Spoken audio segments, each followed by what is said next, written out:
Hello, my people. This is your Dr. Mwanguzi Shadrach from Health Touch Uganda. Today I'm going to be talking about something that's quite very important.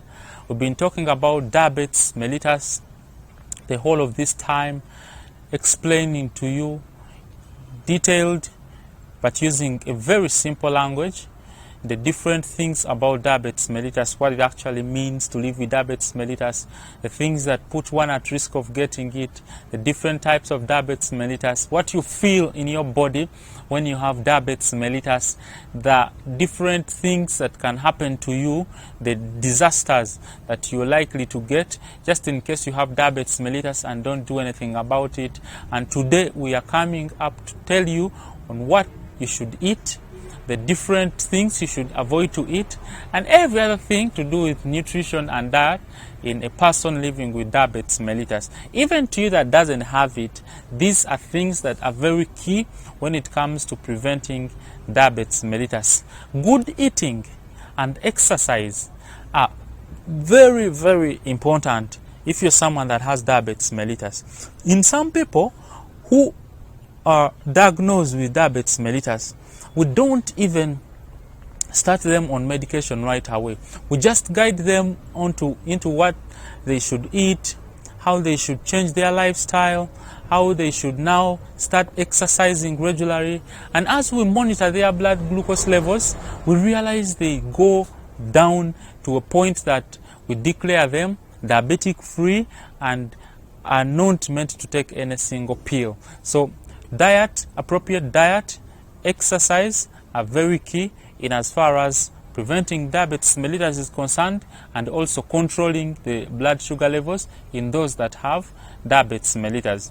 They also help out in controlling the levels of the bad cholesterol in your blood. They also help out in preventing high blood pressure, also known as hypertension, an illness that can cause a lot of issues in your body, including stroke, diseases of the heart, diseases of the kidney, blood vessels, and so on. So appropriate eating, good exercise can really do you a great job if you're someone that lives with diabetes mellitus. I want to start by saying a person that lives with diabetes mellitus should feed on the same food as long as it's the good food prepared by the entire family. Back then, there was a bit of discouraging people that live with diabetes from enjoying the rest of the food, to the point that people almost had nothing left for them to eat, because every other thing was thought to be problematic in people living with diabetes mellitus. But these days, it's not the practice. We encourage you to eat these foods, that you should not even have a special meal prepared at home, as long as it's the good food, like I'll be telling you some of those examples. The other thing, even before I start, people living with diabetes, majority have been started on medication, either tablets for swallowing or insulin for injection. Whatever the form of medication you've been given, you are supposed to take care how you take the medicine vis-a-vis having your meals. You are supposed to use the medicine only when the food is readily available, ready to be eaten. You don't send a child to the shop to go and buy something to eat and then you swallow your medication, because this medicine can lower your blood glucose levels so terrible to the point of death. Remember, I told you glucose is very important. It sustains you in as much as its excess concentrations become disastrous to the body. But when the levels go really low, you are at a high risk of dying from what we call hypoglycemia, or a state where you have low blood sugar levels in blood. So make sure your food is readily available. You take the medicine, you inject yourself, then after about 10, 15, 20 minutes, you eat something. That's very key. The other thing, as a person living with diabetes, you are also at a risk of getting episodes of low blood glucose levels because of the medicines that you are on. And how do you know that your blood glucose levels have really gone down? you will start to sweat out of the blue, not because you're from doing something strenuous, but out of the blue, you realize you're actually sweating profusely. You start feeling lightheaded, you start feeling a bit of slight headache, you might feel a generalized kind of body weakness, and you are in that state of confusion, near fainting. Those symptoms might be communicating that, you know what, your blood glucose levels have actually declined and you need to do something about it. What do you do in such a time? Have something small to eat, or have anything to eat, even if it is as small as sweets, even if it is as small as a banana, a biscuit. It will help out in increasing or boosting the glucose levels in your blood, and that's how you survive. What does that mean? As a person that lives with diabetes mellitus, you're supposed to have something to eat that's ready to be eaten with you. Maybe you're going for a journey, put something in your bag just to be eaten in case you go into one episode where your blood glucose has really gone down. I will go ahead and tell you some of the foods that are really good, nutritious, instrumental and key in people living with diabetes mellitus.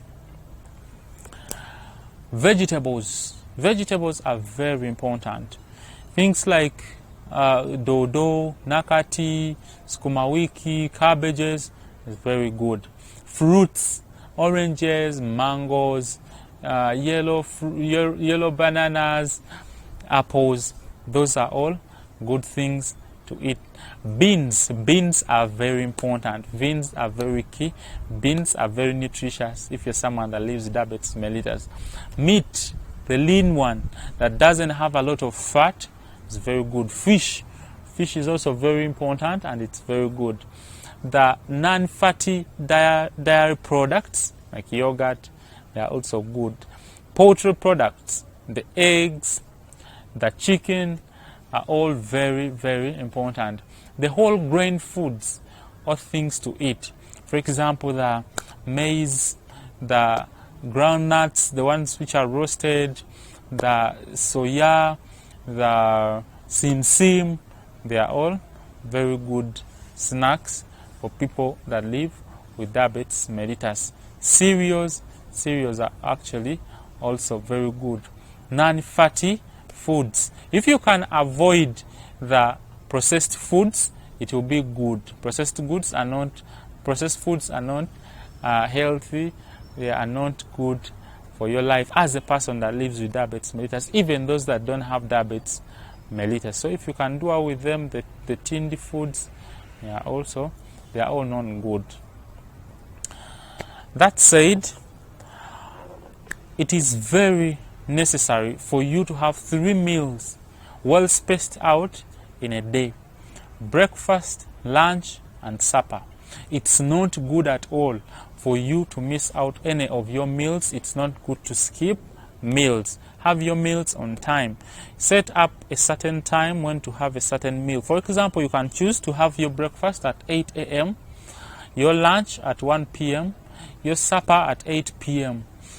As you take the medicines as they were prescribed by the professional healthcare providers. It will be very important that on this plate you have a portion about 1/3 comprised of carbohydrates like yams, cassava, rice, not all of them together, but just maybe one of them or two of them, but 1/3 of the plate or the food comprised of carbohydrates. You also need to have vegetables, the same plate. You need to have fruits. You need to have a lot of sauce. I told you the different kind of sauce that you can have with your food. You need to have a lot of sauce. You also need to have a lot of greens of vegetables on your food. If you can afford to have more than one type of food, it will be very, very important. A balanced diet is usually the gold standard, but not very many people, especially in town, can actually access a balanced diet. But if you can afford to have more than one foodstuffs, one eating, it will be very important. When it comes to fruits, if you can have more than about 5 different types of fruits in a day, or maybe 3 if you can't afford 5, but 5 is usually the best, different kinds of fruits, will be very nice. If you are someone that is so much into juice, I will advise that instead of making juice out of these fruits, why not have the fruit itself? Because when you make juice, you're going to have excess of what you need. But when you have a piece or a slice of watermelon, for example, you get the nutritional benefit without exceeding the necessary amounts. If you can reduce on the amount of sugar in tea and sugary foods, it will be very important. If you can reduce on the amount of salt that you put in your sauce, and if you get sauce that seems to have a little salt in it, please don't add extra salt. It will be very, very important. If you're someone that drinks alcohol, it will be very important that you reduce on the amounts that you drink, or even stop if you can. For those of you that drink on a daily basis, for ladies, I would recommend 1 bottle of beer in a day. That is for those of you that drink every day. Then for a man, 2 bottles of beer, that's just enough to have you going. But remember, never to just drink without eating, because that's what some people that drink do. They just focus on drinking without eating. For you as a person that lives with diabetes mellitus, you actually need to eat so you don't go into the other state of hypoglycemia where your blood sugar levels are very low. If you're someone that's fat, if you're someone that is way too big for your height, it will also be very important that you reduce on that weight. How do we reduce weight? By eating well and exercising regularly. It will also be very important if you're someone that uses certain foods marketed as foods for the diabetics, foods that reduce blood sugar levels, or foods that cure high blood sugar levels. I want to tell you that those foods are just expensive for nothing. There is no evidence of them having a role better than the foods I listed up there. So if you think you are buying these foods and you are trying to convince your conscience about it, I tell you, you are using those foods. It's not like they are going to harm you, but you may not get the nutritional benefit like you think you are meant to get. If you're someone that usually supplements yourself with vitamins, certain minerals, if you don't have any evidence of a certain vitamin or nutrient deficiency, taking all those extra things will not serve any extra role. It will not serve you any better. It is the food you eat, those different food types I've told you about will contain the nutrients that you need. The body will pick out what it needs and let the rest go to waste. So just now when you start supplementing yourself, it may even overwhelm the body and you end up into toxicities of such substances. So there is no role of supplementing or taking food supplements for someone that doesn't have evidence of deficiencies of that particular food substance or nutrient in question. Those are some of the things, the guidelines in people that live with diabetes in as far as their eating and feeding is concerned. In case there is something we've not talked about, I will just request you to submit those inquiries into our to our social media platforms, official social media platforms on YouTube, Facebook, Twitter, Instagram, WhatsApp. Names are Health Uganda everywhere, so we can have time to respond to those inquiries and questions. I love you so much. Mwanguzi Shadrach, Health Uganda. Follow the light.